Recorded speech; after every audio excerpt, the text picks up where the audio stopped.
Assalamualaikum warahmatullahi wabarakatuh. Selamat pagi teman-teman sekalian. Kembali lagi bersama saya Bang Widi. Pada kesempatan kali ini saya akan membahas tentang sambal terasi ya. Apakah sambal terasi ini bisa dimakan oleh orang yang menderita hipertensi atau darah tinggi ya. Yuk kita mulai bahas. Begini teman-teman, teman-teman harus tahu bahwa eh, terasi ya sebagai bahan pembuat sambal terasi ini bukanlah jenis makanan fresh, makanan segar ya. Jadi sebenarnya dia bukanlah sebagai makanan dia bukan sebagai makanan penunjang yang baik ya, sebagai makanan orang yang menderita darah tinggi ya. Seharusnya orang yang menderita darah tinggi itu dia makan makanan yang segar-segar ya, fresh-fresh ya. Menghindari makanan-makanan yang dibuat untuk tahan lama ya, seperti kayak terasi ini ya. Terasi ini sendiri kan asalnya kan bisa dari terasi udang ya, entahlah terasi ikan apa ada nggak ya, yang saya tahu terasi udang ya. Kalau makan udangnya langsung oke, nggak ada masalah ya. Itu yang saya maksud dengan makanan yang fresh, makanan yang segar ya. Dan udangnya sendiri pun kalau bisa udang yang segar ya, bukan yang sudah masuk frozen yang terlalu lama. Nah itu maksud saya ya. Jadi bisa juga ya sambal terasi ini berpotensi menaikkan tensi darah jika dia dimakan terlalu sering ya, apalagi setiap hari, bahkan untuk makan pagi dan makan siang, atau makan siang dan makan sore ya, selalu sukanya sebagai sambal terasi terus ya. Karena gimana pun terasi ini sangat berhubungan dengan tingkat kebersihan ya. Kita nggak tahu terasinya itu terasi yang bagus atau enggak ya, apalagi kalau itu beli sambelan di luar seperti itu ya, atau buat sendiri di rumah tapi nyimpen terasinya kurang bagus ya, karena dia rawan sekali dihinggapi oleh lalat ya, karena memang baunya seperti itu. Nah baunya memang seperti itu. Kalau udah masuk dalam tubuh kita yang tensinya sudah tinggi, kemudian apalagi ditambah mungkin ya punya asam lambung atau asam urat, diabetes, itu bukan pilihan yang baik ya teman-teman ya. Ya memang ada sebagian orang yang suka banget dengan sambal terasi ini ya. Tetapi teman-teman perlu ingat juga ya, bahwasanya dia bukan pilihan yang bagus ya.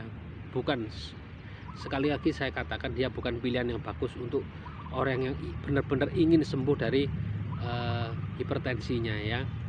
Saya selalu mengatakan bahwa hipertensi ini masih bisa disembuhkan ya, tentunya dengan pola makan yang bagus, dan asalkan dia belum terlalu akut ya, sudah kebangetan, sudah ini ya. Makanya sebelum terlambat, ayo kita jaga pola makan kita ya. Jika teman-teman punya hipertensi darah tinggi, ayo batasi sambal terasi ini. Makanlah yang segar-segar, sayur, buah, kemudian tahu, tempe yang memang dia fresh ya. Tahu pun baru beli langsung digoreng, tempe juga seperti itu, dibacem juga oke, tahu diperkedel juga oke, tidak ada masalah ya. Jadi teman-teman di sini harus memiliki keberanian untuk merubah kebiasaan dari pola makannya ya. Yaitu memang harus, tubuh kalian sudah berubah, tensi yang dulu normal sekarang cenderung tinggi. Kalau teman-teman nggak berubah pola makannya, tentu akan terjadi sesuatu yang berpotensi membahayakan di kemudian hari ya. Seperti itu logikanya. Tetap aja nggak tahu pantangan-pantangan, tetap aja dimakan seperti itu. Seringkali saya menjumpai ya, bahwasanya sudah kena darah tinggi tapi dia tetap aja suka makan sambel-sambelan, makan bebek goreng. Kalau dimakan sebulan sekali sih tidak ada masalah ya. Dan makannya itu enggak satu potong bebek dihabiskan langsung sekaligus sendirian gitu ya, cukup sepertiganya, itu masih aman ya. Tetapi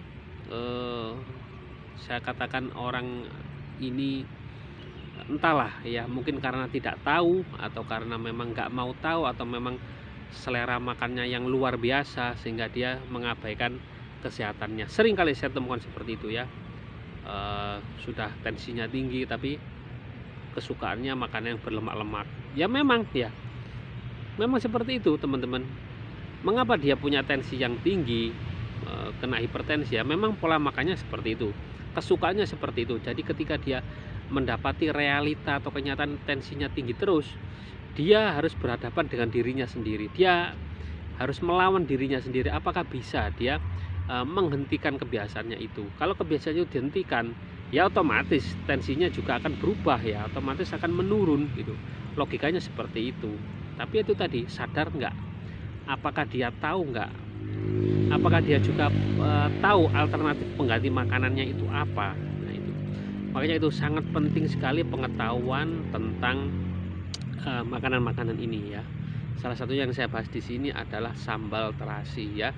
Kalau kita bicara sambal terasi, tentu di sini kita juga harus bicara tentang pasangannya ya. Sambal terasi itu enak kalau dicampur dengan semisal apa namanya ini, bebek goreng, ayam goreng, lele goreng, atau apa namanya yang goreng-gorengan lah gitu ya, atau mungkin mentok goreng ya, jarang ya. Yang sering yang bebek goreng, ayam goreng, kemudian lele goreng ya, semacam-macam itu ya. Kemudian bisa juga dipasangkan dengan pindang lah.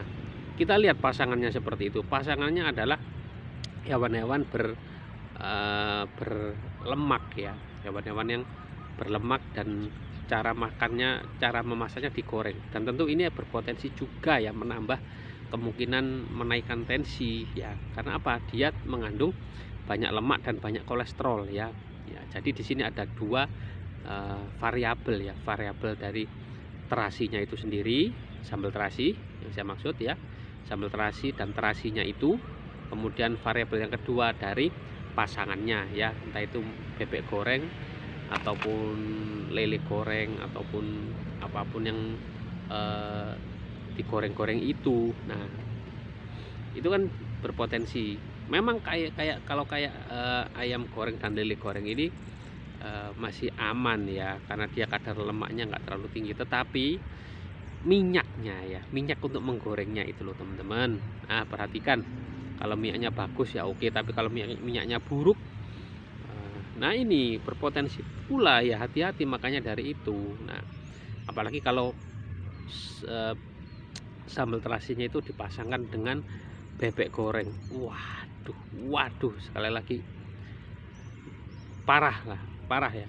Tensinya sudah di atas 160-an, sukanya makan sambal terasi sama bebek goreng. Nah itu teman-teman.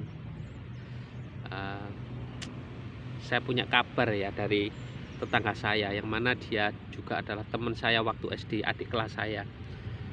Saya dengar tempo hari, mungkin sekitar 2 bulanan yang lalu lah, 2 bulanan yang lalu, dia seumuran dengan saya, mungkin umur 41 atau 42 ya, 41 42 ya. Dia kena stroke ya teman-teman, mati separuh ya. Saya belum sempat jenguk ya, cuma tahu dari kabar dari tetangga ya, bahwa memang dia punya pola makan yang seperti itu ya. Saya dengar dia memang suka sekali dengan bebek goreng, kemudian dia suka sekali dengan buah durian ya. Seperti itu. Bahkan sebelum masuk rumah sakit ya, saya dengar sih, saya nggak tahu kepastiannya, saya dengar dia waktu itu, di hari itu dia makan bebek goreng kalau nggak salah ya. Seperti itulah. Saya nggak tahu kebenarannya seperti apa pastinya. Saya hanya dengar dari orang gitu ya. Jadi dia memang kayak sepulang kerja gitu ya, dia mungkin sambil perjalanan dia melewati warung bebek goreng favoritnya, terus beli kemudian dimakan di rumah, seperti itu ya. Seringkali kan seperti itu ya, karena dia bekerja punya penghasilan yang mungkin lebih, karena bebek goreng kan nggak murah ya, mungkin satu porsi bisa sampai 25.000 ya, 25.000 untuk sekali makan ya. Sedangkan kalau untuk rumah tangga 25.000 kan bisa dibelikan banyak lauk, apalagi kalau lauknya hanya sekedar sayur asem, kemudian atau mungkin sayur asem dipasangkan dengan ayam goreng, tahu goreng, tempe goreng, sudah cukup ya, tetapi itu hanya dapat satu porsi bebek goreng. Nah, itu aja teman-teman sekalian, sekilas cerita dari teman saya ya yang memang terkena stroke karena tensi yang tinggi, karena dia sangat suka sekali dengan bebek goreng ya. Kemudian ini dekat ya dari sini saya ngonten ini, rumahnya di, nah ini beberapa ini dari pabrik di belakang saya ini, ke sana sedikit, nah itu rumah teman saya ya. Itu semoga beliau diberikan kesehatan, bisa sembuh, dan yang terpenting bisa memperbaiki pola makannya ya. Ya memang benar nyata teman-teman ya, memang hati-hatilah dengan bebek goreng dan sambal terasi ini ya, dia kan memang satu pasangan ya. Oke, itu aja dari saya, semoga bermanfaat informasi ini ya. Intinya teman-teman harus apa namanya, memiliki ini ya, sikap terhadap sambal terasi ini ya. Ya batasilah, mungkin nggak usah tiap hari ya, mungkin seminggu 2 kali, 1 kali atau 2 kali saja. Itu aja dari saya, semoga bermanfaat. Oh ya, kok 1 kali 2 kali ya, kalau bisa nggak usah ya, nggak usah, ganti dengan apa namanya, dengan sambal yang lain yang lebih aman, kayak sambal bawang ya, seperti itu, di apa namanya, dihaluskan gitu aja ya, nggak usah pakai terasi, pokoknya nggak usah pakai terasi ya. Itu aja dari saya ya. Oke, saya tarik lagi kata-kata saya, nggak usah 1 atau 2 kali, kalau bisa 0, nggak usah pakai terasi ya, ditahan ya, harus mampu, harus bangkit biar sembuh ya. Sebagaimana kisah saya, kebangkitan saya yang pernah terpuruk di tahun 2018-2019 dengan tensi yang tinggi, alhamdulillah sekarang berhasil terpulih di kisaran 110, 120, 130 seperti itu ya, 110, 120, 130, dan itu alhamdulillah ya. Dulu saya ketika di tensi itu 160-an ya, pernya kadang per 100, per 90 ya, nggak pernah normal ya, jauh sekali. Oke, jadi ngelantur kepanjangan video ya udah ya. Terima kasih, semoga bermanfaat. Wassalamualaikum warahmatullahi wabarakatuh. Salam sehat jiwa dan raga.